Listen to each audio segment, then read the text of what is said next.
Chapter 17. Money. Nothing is more synonymous with life's problems than money. When we have it, we have problems, and if we don't have it, we have even more problems. Few things in life are tied to our psyche like a ton of bricks, ready to bring us down at every mention, as money is. I bet if we ask the first 100 people if they would choose right now to always have money or always be happy, they would go with the money. The rationale would be this: if I have money, I will certainly be happy, so I'll take the money and I'll have both.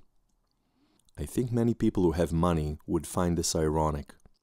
Richer people may be happier than you are, or they may be not, but either way, it has nothing to do with money. The reversal of logic is another factor that plays a role in our ability to gain money and keep it. People say, when they have money, they'll be happy. A little fact for you.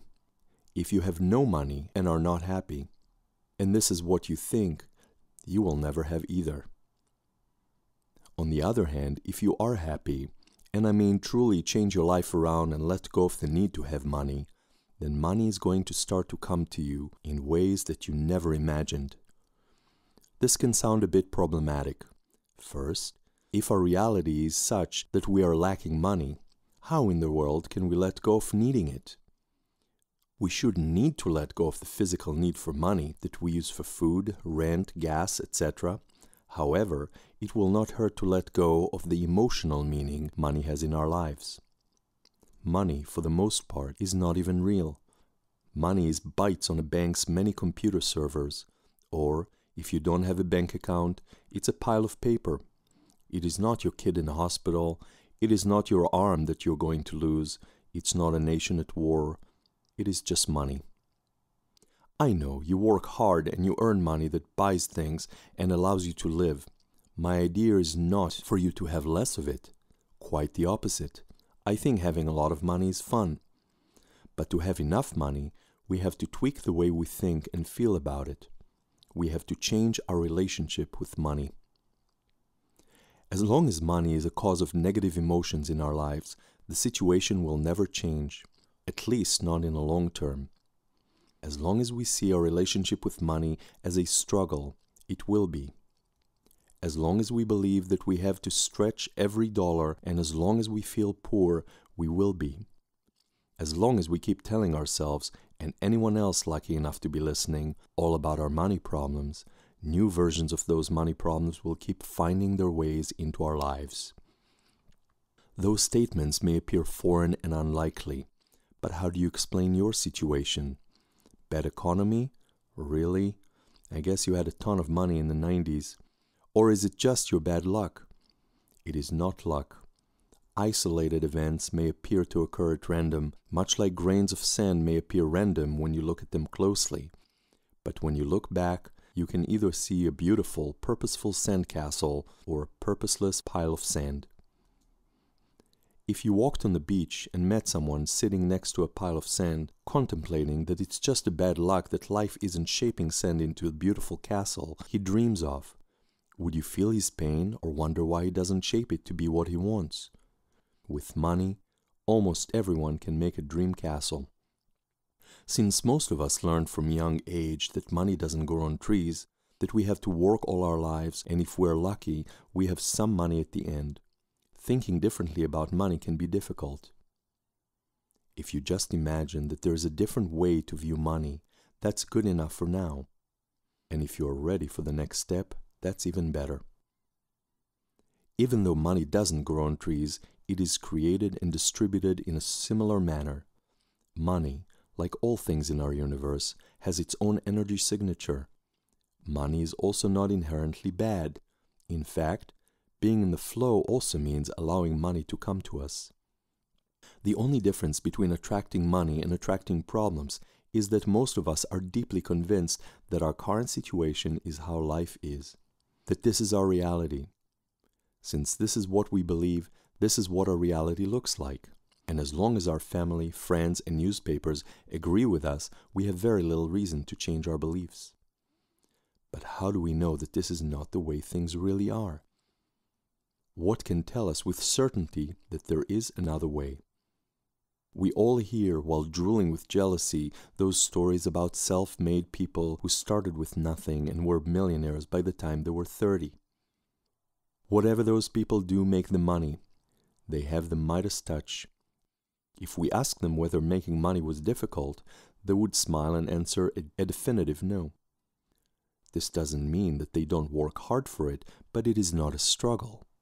For some reason, they escaped the hereditary social disease that make us all believe that money is hard to come by. But if they attract money and we don't, how can we be like them and start attracting money? We can't. We can't be like them, but we also don't need to. You have to do nothing in order to start attracting money. Money is like sunshine. It constantly flies all over the place in all directions. It is like energy being constantly made and spent, exchanging hand, and is seen in cash, checks, and mostly as electrical pulses flying between computers around the world. So why does more of it pass through other people than through you? Very simple. Wealthy people allow money to come to them.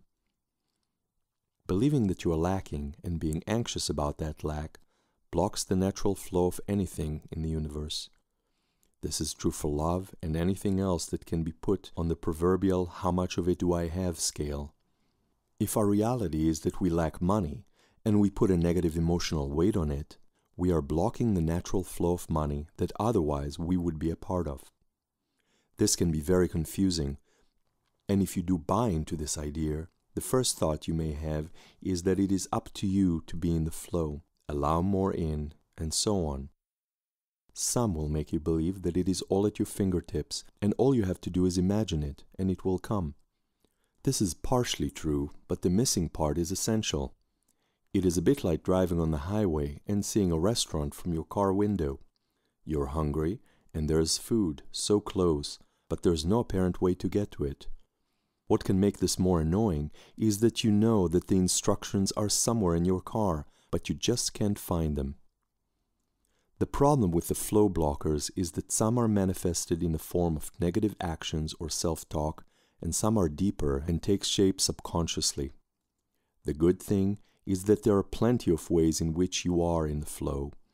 There are many examples we can use to show us that life is effortless and getting what we want with very little effort is possible. Those other aspects of life work on the same principle as money, and we can draw inspiration from them.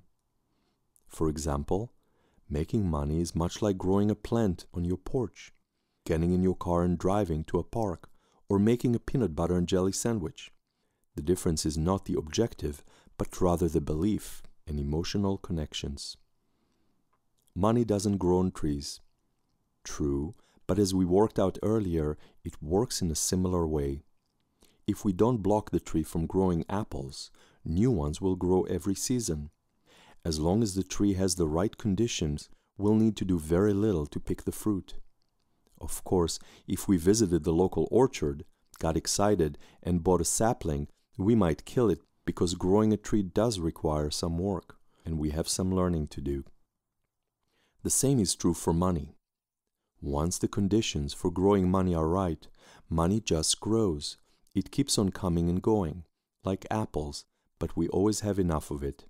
Unlike an apple tree, though, the conditions for growing money are within us. They are our core beliefs, which we feed with our thoughts, actions, and reactions. Now let's say that you are an experienced tree grower, or you get the idea of growing a tree and believe you can do it. How can you apply the same principles towards making money? A tree must be planted in fertile ground to grow. Planting a sapling in concrete or gravel will just not work. That fertile ground for money in our lives is our belief that it can happen. Don't fool yourself, though. We are only aware of a small fraction of our core belief.